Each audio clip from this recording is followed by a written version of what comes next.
Hello guys, welcome back to my blog. तो ये है पार्ट 2 और ट्रैवलिंग टू दिल्ली। तो हम पहुंच गए बस स्टैंड। अब हम महारानी ट्रैवल से हम जाने वाले हैं। तो ये चाचा भतीजे का प्यार तो लास्ट ब्लॉग से आप देख ही रहे हो, जो शॉर्ट्स डाली थी। और ये मेरा बच्चा पता नहीं कहाँ से सर पिटना सिखाए, जब देखो सर पिटता ही रहता है। तो हमारे बसें अभी तक आई नहीं है, इसलिए हम थोड़ा परेशान तो नहीं थे, लेकिन थक गए थे क्योंकि सामान ऐसा था और भैया की तबीयत भी कुछ ठीक नहीं थी। और हमारे बच्चे को तो अब देख ही रहे हो, ऐसा कैसे इतना हरकतें करता रहता है।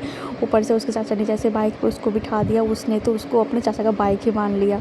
कुछ भी वो तो छिड़कनी करता रहता है, खुश इतना हो रखा था। लेकिन ये जो बसें अब देख रहे हो बिल्कुल हमारे बसें नहीं है। हमारे बस आगे है जो गेट नंबर 2 पे लगा हुआ था। जैसे हमें पता चला, हम भागते भागते गेट नंबर 2 पे पहुँच रहे थे। ऊपर से मुझे लग रही थी थोड़ी थोड़ी सी भूख, लेकिन मैं बोल नहीं पा रही थी क्योंकि दोनों को थोड़ा सा गुस्सा भी आ रहा था, क्योंकि एक तो दोनों इतने भारी भरकम बैग लेके दोनों जा रहे थे, दोनों की तबीयत भी कुछ खास ठीक नहीं थी। और ऊपर से मैं बस फ़ोन के पीछे ब्लॉग बना ही रही थी। वो भी क्या करूँ, आप लोगों के लिए बनाना पड़ता है ना। तो मैं भी ब्लॉगर बनना चाहती हूँ, इसलिए मैं भी ब्लॉग बनाऊँगी। तो ऊपर से साइड से जो खाना वाना ये देख के तो और मेरा मुँह में पानी आ रहा था कि कोई मुझे थोड़ा छोले भटूरे खिला दे। उसके बाद मुझसे कंट्रोल हुआ नहीं, तो मैंने बोल भी दिया कि मुझे छोले भटूरे खाना है, छोले भटूरे खिला दो। तो सबने बोले चलो ठीक है खिलाते हैं। और इन दोनों को खाना था ब्रेड ऑमलेट, जो आप देख रहे हो बहुत अच्छी खुशबू आ रही थी, लेकिन फ्राइडे ऑब्वियसली मैं खा नहीं सकती। तो फाइनली मैं घुस के आई बस के अंदर देखने के लिए मेरी सीट कहाँ क्या है। तो ऑब्वियसली नीचे कोई सीट ऐसा था नहीं, मतलब हमें स्लीपर ही था, तो ऊपर ही चढ़ना था। तो बहुत मुश्किल से सबसे पहले मैं चढ़ी, फिर बाबू, फिर ये चढ़ते चढ़ते रह गए क्योंकि इसको भैया ने बुला लिया। इन्होंने खाना ऑर्डर करने गए थे, लेकिन हमारे साथ कुछ ऐसे केस हो गया है, मैं आपको क्या बताऊँ। इस जैसे मतलब मुझे खाना था छोले भटूरे और भैया को पराठे खाने थे और डिम टोस्ट खाना था। तो वो पैक करवा ही रहे थे। अचानक ना बस के जो और भी लड़के होते उन्होंने मना कर दिया कि आप अंडा वंडा बस के अंदर लेके नहीं जा सकते हो, स्मेल सी हो जाएगी और लोगों को दिक्कत होगी, आप खाना तो बाहर से खा लो।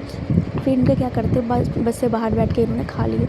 अब मुझे भूख लग रही थी, तो इन्होंने क्या किया हमारे लिए आए। तो मुझे ऐसा लगा शायद मेरे लिए छोले भटूरे ही लाएंगे, लेकिन इन्होंने कर दिया मेरे साथ धोखा। इन्होंने धोखा दे दिया मेरे साथ, कोई छोले भटूरे नहीं लाए थे मेरे लिए पराठा और आलू की सब्ज़ी। वो भी अच्छा था, मैं ऐसा नहीं बोलूँगी बुरा था, अच्छा था। मैं खाना पड़ा, अब क्या करूँ, भूख तो लगी रही थी। और फिर भैया आके ऐसे बोलने लगे कि ये नहीं लाए, मैं दोनों पे गुस्सा करने लगी। और जो बस का सर्विस की अगर मैं बात करूँ, उनकी सर्विस बहुत अच्छी थी। और बस के अंदर टॉयलेट की फैसिलिटी भी थी और बिल्कुल साफ़ क्लीन चादर, जो ब्लैंकेट हमें दे रखी थी, ब्लैंकेट भी ऐसा था बिल्कुल साफ़ सुथरा। भैया भी कह रहे थे नहीं बस का सर्विस बहुत अच्छा है। भैया भी थोड़ा सा, मैंने बोला कि भैया आप क्या लाए हो मेरे लिए, भटूरे तो लाए ही नहीं, और मैं तो भूल ही गया था। कोई ना भाभी, जो है वही खा लो। अब क्या करती, मैं तो खा ही रही थी, अब कोई ऑप्शन था नहीं। उसके बाद मेरे हस्बैंड ने बोला मुझे भी थोड़ा सा खिला दे, मुझे भी टेस्ट करा। तो जैसे मैंने उनको टेस्ट कराई तो उनको भी अच्छा लगा, और इस चक्कर में उन्होंने उल्टा करके मेरा पूरा ब्लॉग ख़राब कर दिया। देखना, उनको पकड़ना भी नहीं आया, उल्टा करके बना दिया। तो कोई बात नहीं। तो फाइनली नींद आ ही रही थी, बहुत टाइम हो गया, मतलब ज़्यादा टाइम नहीं हुई थी, 10 ही बज रही थी उस टाइम। तो अभी मुझे सोने वाली थी, बच्चों को सुनाना था, ऊपर से फ़ोन में चार्ज नहीं थे, और यहाँ पे इनका वो जो भी वायर लग नहीं रहा था, पता नहीं क्या सिस्टम था। तो उसके बाद जैसे तैसे हम पहुँचे, ढाबे पे रुके कुछ टाइम, 20 मिनट के लिए। और आपको पता है ये एक्सीडेंट मेरे साथ कई बार हुआ है। ये ना मतलब मैं जब भी आई हूँ बस से आती जाती हूँ, तो हमेशा इसी ढाबे पे रुकता है। अब मैं महारानी से भी आती हूँ, और एक भी है, उससे भी आती हूँ जिसका नाम याद नहीं आ रहा। तो जब भी आती हूँ यहाँ पे आती हूँ, लेकिन यहाँ से कभी कुछ नहीं खाई। एक बार मैंने बस आइसक्रीम खाई थी। आज पहली बार हमने कुछ ऑर्डर करा, क्योंकि ऑब्वियसली भूख लग रही थी, उस टाइम ज़्यादा खाया नहीं गया था। और फिर अभी मेरे दिमाग में चल ही रहा था मुझे मैगी खानी थी, लेकिन मुझे इतना देख के मुझे समझ नहीं आया क्या मैं ऑर्डर करूँ। तो हमने हक्का नूडल्स मसाले वाले वो हमने ऑर्डर किया था, जो थोड़ा सा स्पाइसी था। और भैया के लिए एक था पनीर पराठा। तो फाइनली हमने ऑर्डर कर दिए। तो बहुत टाइम हो गया, तो ये मुझे देखकर गुस्सा कर रही थी, कोई ऑर्डर तो कर नहीं रही, जब देखो ब्लॉग बनाती रहती है। तो फाइनली बहुत इंतज़ार के बाद हमारे पास आ गया हमारा खाना। आप देख सकते हो इतना लुकिंग इसका, वाव, और टेस्ट कसम से बहुत बढ़िया। मैं पहली बार अगर खाना खा रही हूँ, मुझे बहुत अच्छा लगा, बहुत सारा मुझे पराठे भी देख के सब बहुत मन कर रहा था खाने के लिए। और पता है सबसे ज़्यादा चाउमीन तो मैं खुद ही खा गई। ये तो क्या खा रहे थे, मैंने बहुत चाउमीन खा गई और ब्लॉगिंग के चक्कर में मेरा कोल्ड ड्रिंक गिर गया। और गिरते मतलब क्या करती हूँ, मुझे बहुत ऐसा अजीब सा फील हो रहा था कि सब मुझे ही देख रहे थे। फिर मेरे हस्बैंड ने बोला कोई बात नहीं, छोड़ रहने दे। तो मैंने उसको इग्नोर किया। फिर दोबारा मैं खाने लगी। मेरे खाने को ऐसे मत देखना यार, मैं जब खाती हूँ तो मैं अच्छे ढंग से खाती हूँ। और इसे पापा ने बोला देख सारा खाना तूने ख़त्म किया। ये देख के मेरे बच्चे ने फिर सर पीटने लग गया। इसमें मैंने बोला कि भाई इतना खाना मैंने नहीं खाया, तुम लोगों ने भी खाया। तो फाइनली बस के टाइम हो गया था जाने के लिए। हॉर्न बजा रहे थे, बाकी लोग सब भाग के आ रहे थे। कई लोगों को ऐसा लगा जो नए पहली बार, मतलब पता नहीं क्यों वो पहली बार तो मैं क्या बोलूँ, उनको लग रहा था बस है हम छोड़ के जाने वाले, क्योंकि ये भी ना चलने लग गए थे बिल्कुल।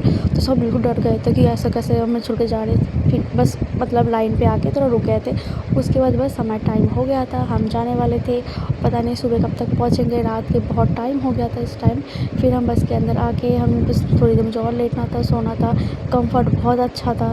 मेरे हस्बैंड वही कह रहे थे बहुत अच्छा है, मतलब अच्छा लगा हमें एक्चुअली जो भी फैसिलिटी है इनकी। तो सुबह के 3 साढ़े 3 बज गए थे तब हमारा ड्रॉपिंग टाइम हमारा हुआ था। तो फिर हमें वही सेम टेंशन, बैग भारी, ऊपर से कोई कैब नहीं मिल रहा था जैसे हमें चाहिए था। तो कुछ टाइम बाद फाइनली हमें हमारा कैब मिल जाता है। तो उसके बाद जैसे जैसे सामान बहुत ज़्यादा करके एडजस्ट करवा लिया और निकल गए घर की तरफ। घर भी थोड़ा यहाँ से दूर है। तो उसके बाद नींद इतनी आ रखी थी, पता नहीं कब सो पाऊँगी। कभी भी नहीं हो पाता इतना सोना। ट्रैवलिंग के अंदर हमको पता ही है कैसे कैसे हालत हो जाती है, ऐसा लगता है घर जाकर आराम से सो जाओ बस।